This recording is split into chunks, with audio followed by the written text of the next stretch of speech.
അലകൾ കാത്തിരിക്കുന്നത് തീരത്തെ പുൽകാൻ.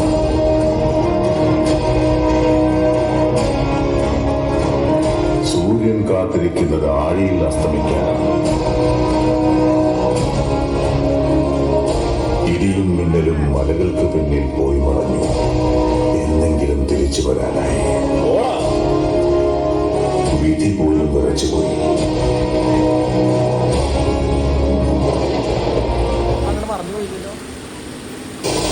ഒറ്റിക്കൊടുത്താൽ കിട്ടുന്ന നക്കാപ്പിച്ച കാശിനായിരുന്നെങ്കിൽ ഞാനത് പിച്ചയായിട്ട് തരുമായിരുന്നല്ലോ. പക്ഷെ അതൊന്നും അല്ല തന്റെ ഉദ്ദേശം. നിന്റെ ബുദ്ധി എനിക്ക് മനസ്സിലാവും. നിന്റെ ചൂണ്ടലിൽ നീ എന്നെ ഇരയായിട്ട് കൊടുത്തു. ബട്ട് മിസ്റ്റർ കൃഷ്ണദാസ്, ചൂണ്ടലിന് താങ്ങാവുന്നതിലും വലിയ ഇര കുരുക്കരുത്. വന്ന മീനൊട്ട് തിന്നാനും പറ്റില്ല, കൊടുത്തിയ ചൂണ്ടൽ ഒടുകയും ചെയ്യും. കളിക്കുന്നെങ്കിൽ ആണുങ്ങളെ പോലെ കളിക്കുക. ഇറങ്ങി വാ, നമുക്ക് കൈ നോക്കാം.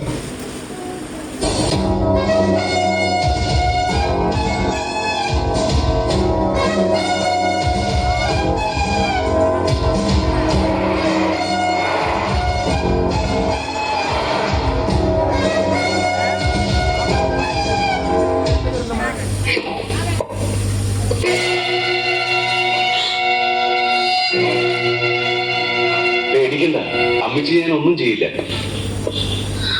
ഞാനിപ്പോഴും അമ്മച്ചിയുടെ ജോണാ, പഴയ ജോൺ.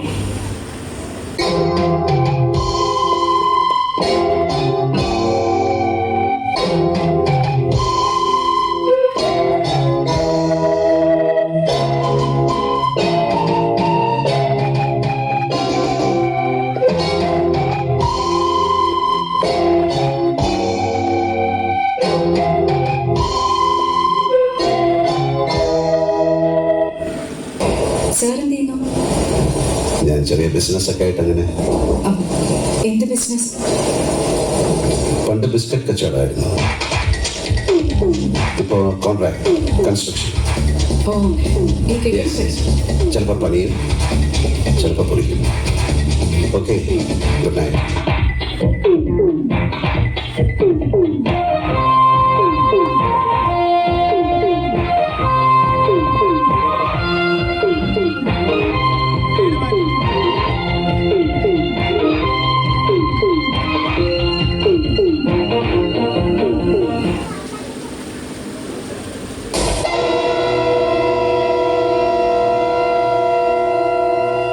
നിന്റെ കൈ 500 ചക്കന്റെ നേരെ പൊങ്ങിന്ന് കേട്ടു.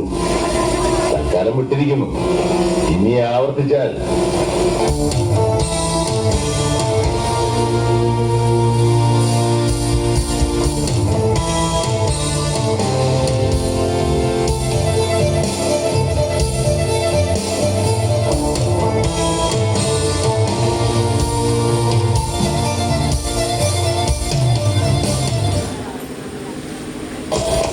സ്വാമിയെ നിന്നേ.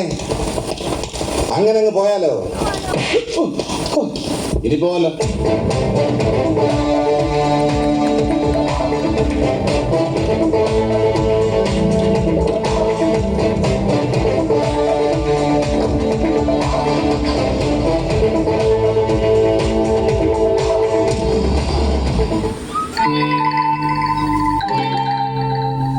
ഏത് തള്ളമാരെയും വീഴ്ത്താൻ പറ്റിയ ഒരു നമ്പർ എന്റെ കയ്യിലുണ്ട്. എന്താ വെച്ചാ പറയടാ. മുത്തശ്ശി എന്ന് വിളിച്ച് നമ്മൾ അങ്ങോട്ട് ചെല്ലുന്നു. മുത്തശ്ശിക്ക് നമ്മുടെ ചത്തുപോയ മുത്തശ്ശിയുടെ അതേ ചായയാണെന്ന് അങ്ങോട്ട് കാച്ചും. അതിനവർ ചായയും കാച്ചിക്കൊണ്ട് വന്നല്ലേ പറ്റൂ.